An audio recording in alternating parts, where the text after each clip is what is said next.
El último tren y el grito inexplicable. El traqueteo rítmico del último tren de la línea 5 del metro de Barcelona era la única melodía que rompía el silencio de la noche. Una sinfonía monótona que arrullaba a los pocos pasajeros somnolientos que regresaban a casa. Eran las 2 de la madrugada de un jueves cualquiera en febrero, y el frío húmedo de la ciudad se colaba por los andenes vacíos de la estación de Sagrada Familia. El convoy, casi un fantasma metálico deslizándose por las profundidades de la tierra, se detuvo con un silbido metálico, abriendo sus puertas con un suspiro de aire comprimido que resonó en el vacío de la estación. Los pasajeros restantes descendieron, sus pasos resonando en el mármol, dejando tras de sí un vagón solitario y la inminente clausura del servicio. En la cabina del conductor, Miguel Herrera, un hombre de mediana edad con el rostro surcado por el cansancio de años de turnos nocturnos, repasaba mentalmente la rutina. Era su última parada antes de regresar a Cocheras, el final de otra jornada monótona bajo tierra. La oscuridad del túnel frente a él era una presencia familiar, una boca negra que engullía el tren una y otra vez. Se ajustó las gafas, revisó los monitores y esperó la señal de la torre de control para proceder. El silencio del andén, roto solo por la leve vibración del tren, era casi absoluto, una paz que contrastara con el bullicio diurno de la ciudad. Pero esa noche, el silencio no duraría. Justo cuando Miguel estaba a punto de activar los controles para reanudar la marcha, un sonido helador, ajeno al traqueteo familiar del metro, se coló por los altavoces de su cabina.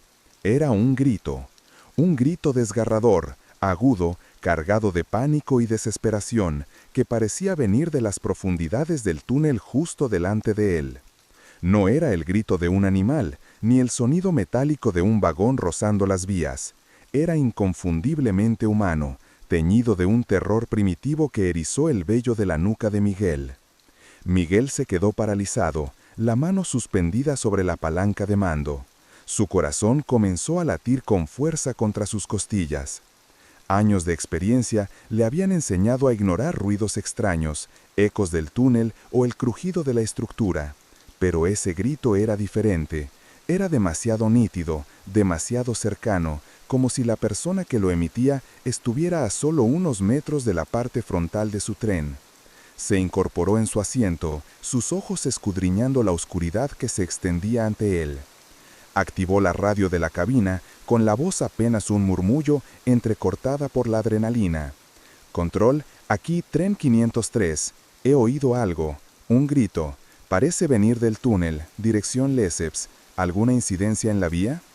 La voz del operador de control, Laura García, respondió casi al instante, su tono tranquilo y profesional. «Tren 503, negativo. Vía despejada. No hay incidencias reportadas. ¿Estás seguro de lo que has oído, Miguel? A estas horas los ruidos se magnifican». Miguel insistió, su voz ahora más firme, la imagen del terror del grito grabada en su mente. «Sí, Laura, he oído un grito humano. Ha sido muy claro, justo delante del tren. Deberíamos comprobarlo». La insistencia de Miguel, un conductor experimentado y poco dado a las fantasías, alertó a Laura. Ella accedió a revisar las cámaras de seguridad que monitoreaban el tramo del túnel. El tren permanecía detenido en la estación de Sagrada Familia, sus luces brillando sobre el andén desierto.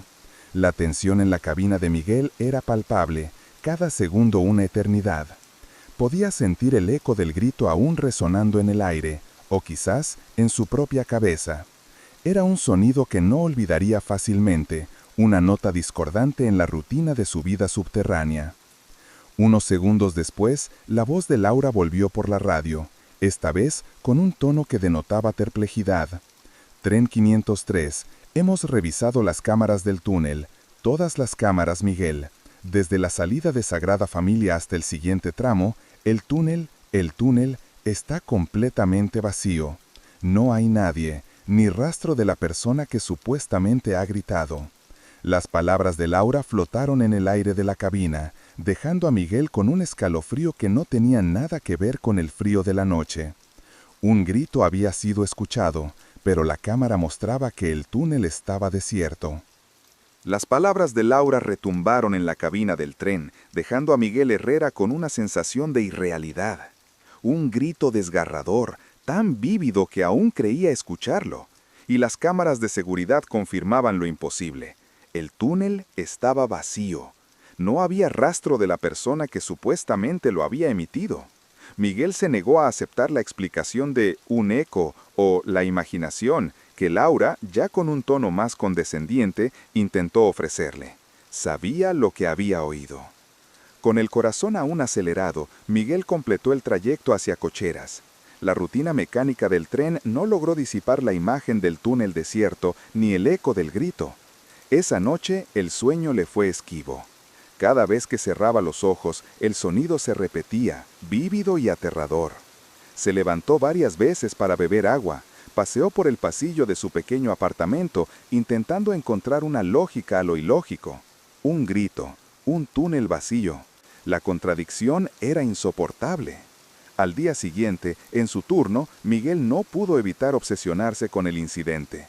Preguntó discretamente a otros conductores, a los técnicos de mantenimiento que revisaban las vías en horas bajas, a cualquiera que pudiera haber notado algo inusual en el tramo de Sagrada Familia a Lesseps.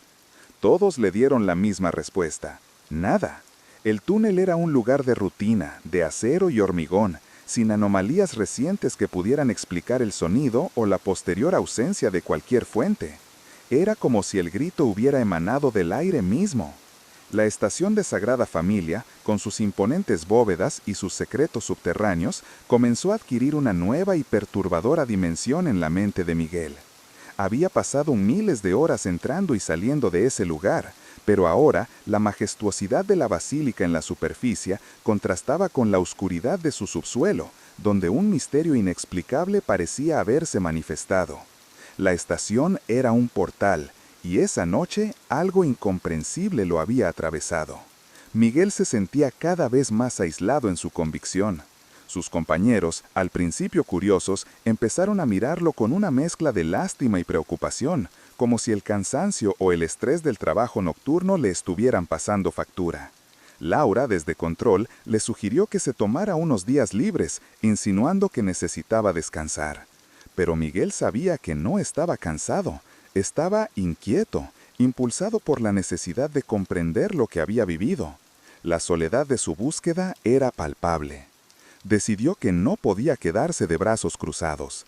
Armado con su propia linterna y una cámara de fotos básica, Miguel planeó recorrer el tramo del túnel a pie durante su próxima noche libre, bajo el pretexto de revisar la vía o ayudar en mantenimiento. Sabía que era una locura, una imprudencia que podría costarle el puesto, pero la necesidad de encontrar una explicación era más fuerte que el miedo. El túnel lo llamaba, y él sentía que debía responder. El ambiente en el vestuario de los conductores se volvió más tenso a medida que se acercaba la noche.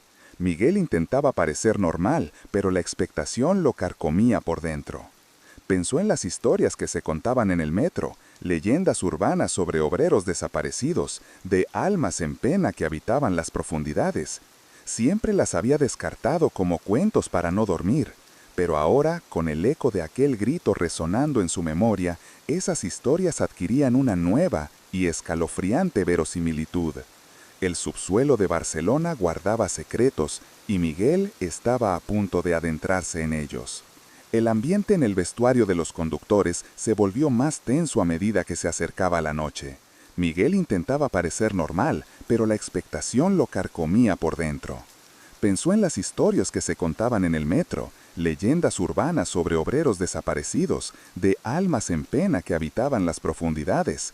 Siempre las había descartado como cuentos para no dormir, pero ahora, con el eco de aquel grito resonando en su memoria, esas historias adquirían una nueva y escalofriante verosimilitud. El subsuelo de Barcelona guardaba secretos, y Miguel estaba a punto de adentrarse en ellos. La noche de su turno libre llegó, y con ella, la audacia de Miguel Herrera se enfrentó al frío y la oscuridad del túnel. Con la excusa de un reconocimiento extra, en el tramo entre Sagrada Familia y Lesseps, Miguel obtuvo el permiso necesario para adentrarse en las entrañas de Barcelona. Llevaba su linterna, una pequeña cámara y, lo más importante, una mezcla de nerviosismo y una determinación férrea.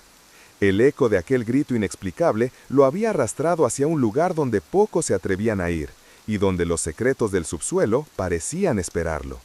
El silencio en el túnel era opresivo, un muro de hormigón y tierra que absorbía cualquier sonido.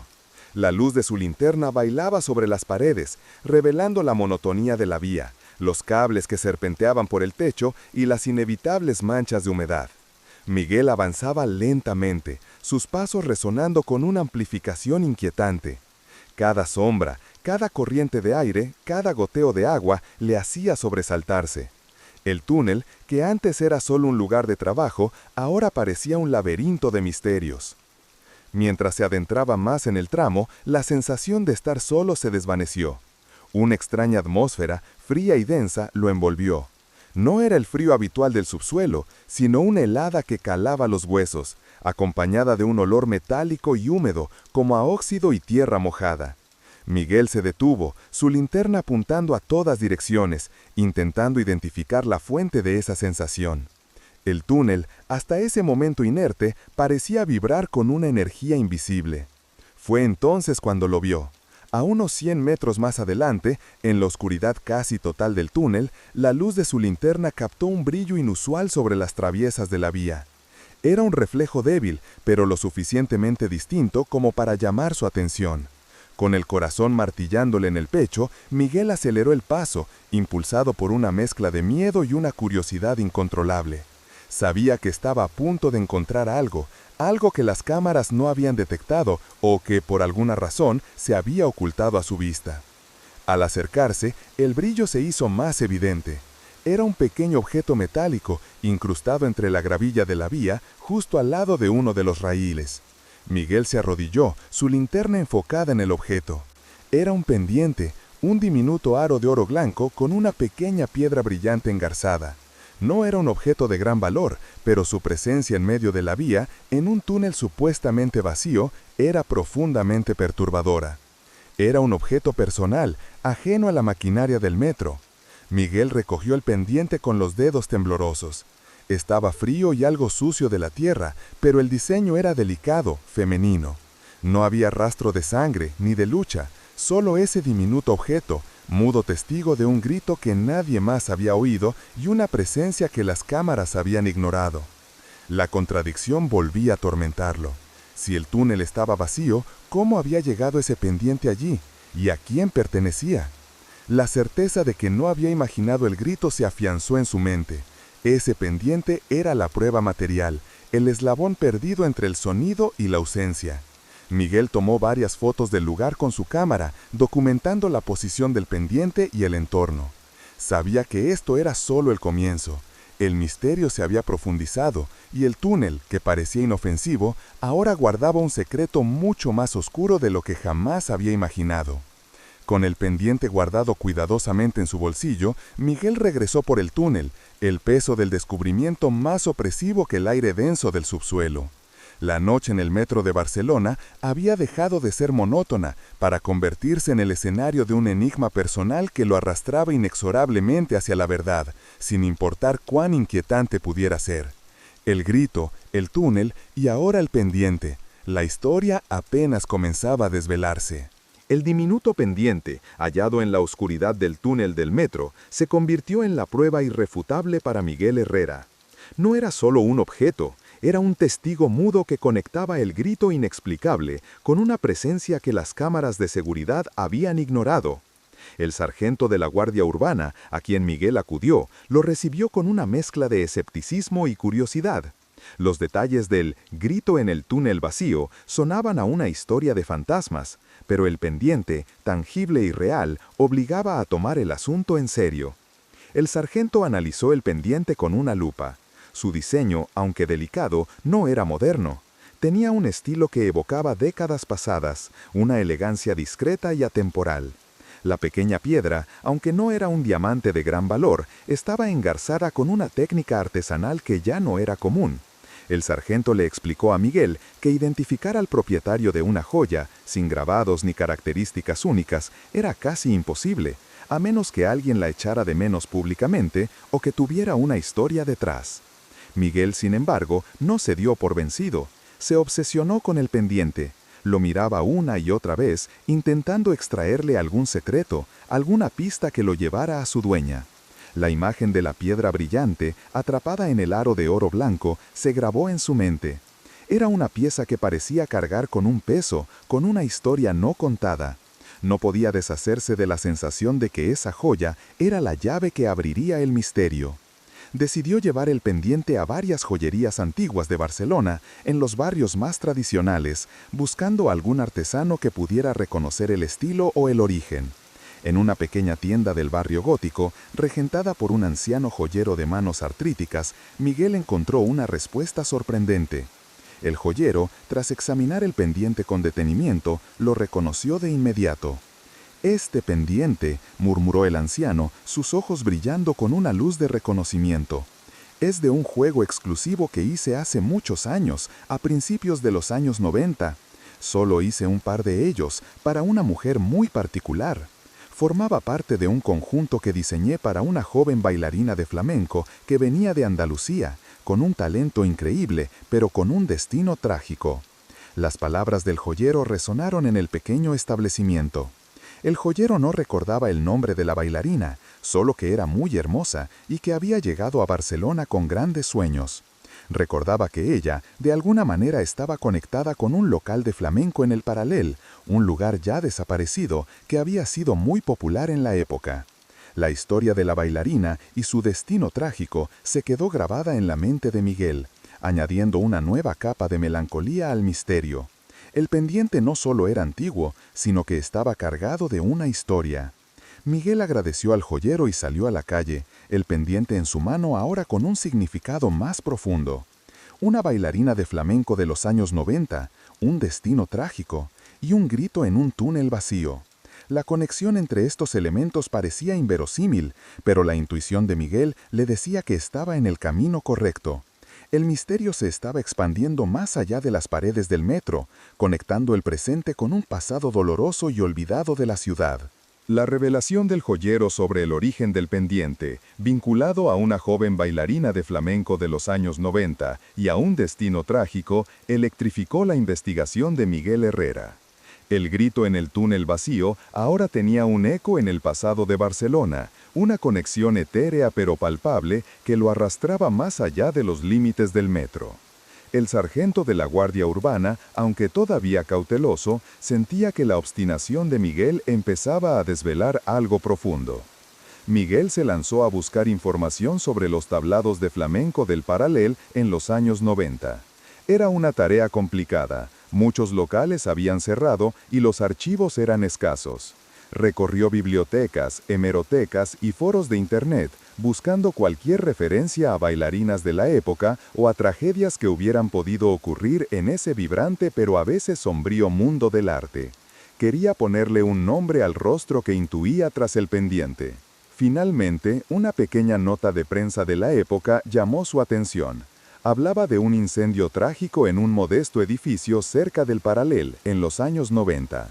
El fuego, provocado por un cortocircuito, había cobrado la vida de varios jóvenes artistas, entre ellos una prometedora bailarina de flamenco, cuyo nombre no se mencionaba en el pequeño obituario, pero que sí hacía referencia a su origen andaluz y a su talento.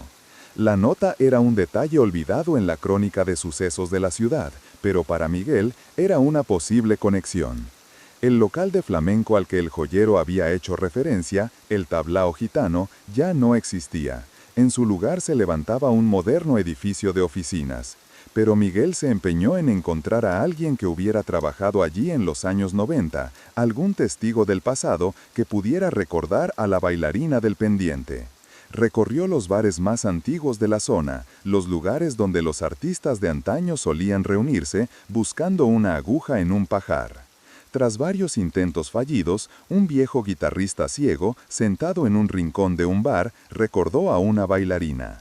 «Sí, la recuerdo», dijo con voz cascada, su mirada ausente pero su memoria intacta. Se llamaba Carmen, tenía el don, pero también tenía el diablo en el cuerpo, o la desgracia, no sé. Era de Granada, y tuvo un final muy triste. Se quemó en aquel incendio de un edificio cerca del Tablao. Era la favorita de un hombre muy poderoso, un político, se rumoreaba. Él le había regalado ese pendiente, me parece. La mención del político hizo que un escalofrío recorriera la espalda de Miguel. El guitarrista no conocía el nombre del político, solo que era alguien muy importante y que había sido un mecenas, pero también una figura con cierta reputación oscura. La tragedia de Carmen se había silenciado rápidamente en los medios, como si alguien hubiera querido que el incidente no levantara mucho revuelo. El sargento lo sabía, la historia de Barcelona estaba llena de nombres que preferían permanecer en la sombra. Miguel regresó a la estación de Sagrada Familia, el pendiente ahora en su mano con un peso más profundo. Carmen, una bailarina de flamenco, un incendio trágico, y un político poderoso, un mecenas con intereses oscuros. El grito en el túnel ya no era un simple fenómeno inexplicable, era el eco de una tragedia del pasado, un lamento que había atravesado 2 décadas y ahora, por alguna razón, se manifestaba en el subsuelo de Barcelona. El túnel, lejos de estar vacío, parecía guardar las huellas de un dolor antiguo. La historia de Carmen, la bailarina de flamenco cuyo pendiente apareció en el túnel vacío y su trágico final en un incendio de los años 90, se había convertido en el centro de la obsesión de Miguel Herrera. El sargento de la Guardia Urbana, ahora completamente involucrado, dirigía la investigación oficial. La misión era clara: conectar el pasado con el presente, el grito con la tragedia y el túnel vacío con la presencia de un dolor que se negaba a ser olvidado. La clave parecía residir en el lugar exacto del incendio. Miguel y el sargento se dirigieron al lugar donde se levantaba el moderno edificio de oficinas, el mismo que había reemplazado al humilde inmueble consumido por el fuego. Consultaron los planos antiguos de Barcelona y los registros municipales. El edificio donde Carmen había muerto no era directamente colindante con la línea 5 del metro, pero los túneles pasaban a una profundidad considerable bajo esa zona del paralel. La distancia, sin embargo, parecía demasiada para que un grito de hace décadas pudiera resonar con tal claridad en la cabina de un tren. El misterio se profundizaba. Si el grito era un eco del pasado, ¿por qué se manifestaba ahora?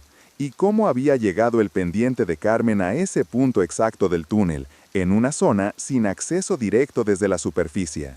El sargento sugirió la posibilidad de un conducto subterráneo, una conexión olvidada entre el edificio original y el subsuelo del metro, quizás una vieja infraestructura abandonada o una salida de emergencia mal sellada. Investigaron los archivos de construcción del nuevo edificio y encontraron una referencia a una antigua estructura subterránea, una especie de sótano o almacén que había pertenecido al edificio original y que había sido sellado durante las obras de demolición y reconstrucción. Los planos mostraban que este sótano se extendía subterráneamente hasta muy cerca de la línea 5 del metro, a una profundidad considerable. Era un punto ciego para las cámaras actuales, una zona de oscuridad y olvido. La revelación de este sótano oculto fue un punto de inflexión. Miguel recordó la sensación de frío denso y el olor metálico en el túnel. No era un simple conducto, era un espacio sellado que podría haber sido el escenario final de la tragedia. La teoría era que de alguna manera el grito de Carmen, o el eco de su desesperación, había quedado atrapado en ese lugar durante décadas, manifestándose ahora a través de una resonancia inexplicable en las condiciones adecuadas. El sargento, aunque un hombre de ciencia y razón, no podía ignorar la persistencia del fenómeno. Decidió obtener una orden judicial para acceder a los planos detallados de la construcción y, si fuera necesario, para realizar una inspección en ese sótano oculto. La idea de que un lamento del pasado pudiera manifestarse con tanta fuerza era inquietante, pero la evidencia, por ilógica que pareciera, comenzaba a acumularse. La noche caía sobre Barcelona y la vibración de los trenes del metro, que antes era una rutina monótona, ahora parecía un eco de una historia no contada. El pendiente de Carmen, la bailarina de flamenco de los años 90, era el hilo conductor de una tragedia que el tiempo había intentado borrar, pero que el subsuelo de la ciudad se negaba a olvidar. El secreto del edificio y la conexión inesperada con el túnel estaban a punto de desvelar la verdad de un grito que había atormentado a Miguel Herrera. La orden judicial llegó, y con ella, la oportunidad de desentrañar el último secreto del túnel de Barcelona. Miguel Herrera y el sargento de la Guardia Urbana, junto a un equipo de técnicos, se adentraron en las profundidades del edificio del Paral·lel, buscando la entrada al sótano oculto del antiguo inmueble donde Carmen, la bailarina de flamenco, había perdido la vida. La atmósfera era tensa, cargada con la expectación de un descubrimiento que podría explicar lo inexplicable. Un grito en un túnel vacío.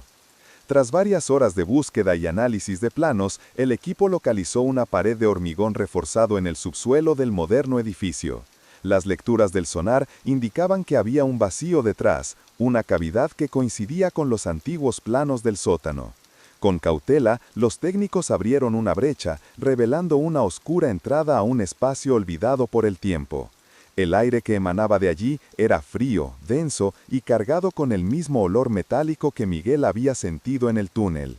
Al descender por unas escaleras precarias, la luz de sus linternos reveló un espacio lúgubre lleno de escombros y restos carbonizados. Era el sótano original del edificio, un lugar que había sido sellado tras el incendio, un ataúd de hormigón que había conservado los restos de una tragedia. Entre los cascotes, los técnicos encontraron lo que parecía ser el lugar exacto donde Carmen, la bailarina, había intentado escapar del fuego. Era un rincón pequeño, junto a una vieja viga de soporte. Lo más inquietante fue lo que encontraron al pie de esa viga, una pequeña mancha oscura en el suelo de hormigón, casi imperceptible, que la luz de las linternas revelaba como una sombra permanente. Un análisis forense posterior confirmaría que eran restos orgánicos muy antiguos, mezclados con residuos del incendio, una marca que se negaba a desaparecer. Era la prueba silenciosa de que Carmen había estado allí en sus últimos momentos. Miguel, con el pendiente de Carmen en su mano, lo dejó suavemente sobre la mancha oscura en el suelo. Sintió un escalofrío que no era de frío, sino de una profunda tristeza. El grito que había escuchado en el metro ya no era un misterio paranormal, era el lamento eterno de una vida trágicamente perdida, atrapado en ese espacio sellado. Las ondas sonoras, la acústica del túnel y la ubicación precisa del sótano, combinado con las condiciones ambientales de la noche, habían permitido que el eco de aquel grito de terror resonara en la cabina de Miguel. Era una resonancia de la memoria, un eco de una historia olvidada. El sargento, aunque racional, no pudo evitar sentirse conmovido por la escena. La ciencia había explicado el fenómeno, pero la emoción seguía ahí. El pendiente, la mancha en el suelo, el sótano olvidado, todo confirmaba la tragedia de Carmen y la increíble forma en que su desesperación había viajado a través del tiempo y el espacio buscando ser escuchada.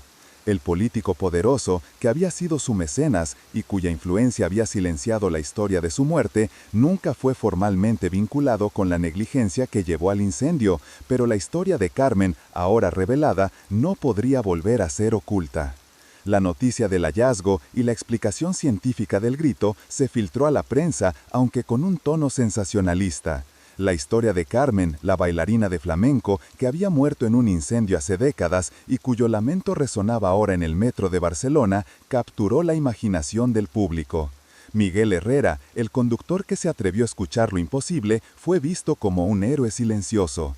El metro de Barcelona, lejos de ser solo un medio de transporte, reveló sus profundidades, donde la historia y la emoción pueden resonar de formas inesperadas. Para Miguel, el misterio había sido resuelto, el grito ya no lo atormentaba, ahora lo entendía. Había sido el mensajero de un alma, el eco de una tragedia que el tiempo no había podido borrar. Cada vez que pasaba por el túnel de Sagrada Familia, sentía una conexión con Carmen, un recordatorio de que a veces los lugares guardan memorias y que los lamentos del pasado pueden, si se les escucha, encontrar su camino hacia la luz incluso desde las profundidades más oscuras del subsuelo. El sargento, aunque racional, no pudo evitar sentirse conmovido por la escena. La ciencia había explicado el fenómeno, pero la emoción seguía ahí.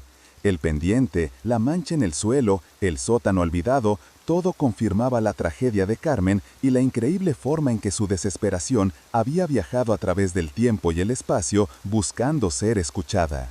El político poderoso, que había sido su mecenas y cuya influencia había silenciado la historia de su muerte, nunca fue formalmente vinculado con la negligencia que llevó al incendio, pero la historia de Carmen, ahora revelada, no podría volver a ser oculta.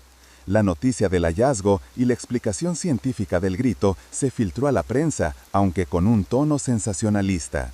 La historia de Carmen, la bailarina de flamenco que había muerto en un incendio hace décadas y cuyo lamento resonaba ahora en el metro de Barcelona, capturó la imaginación del público. Miguel Herrera, el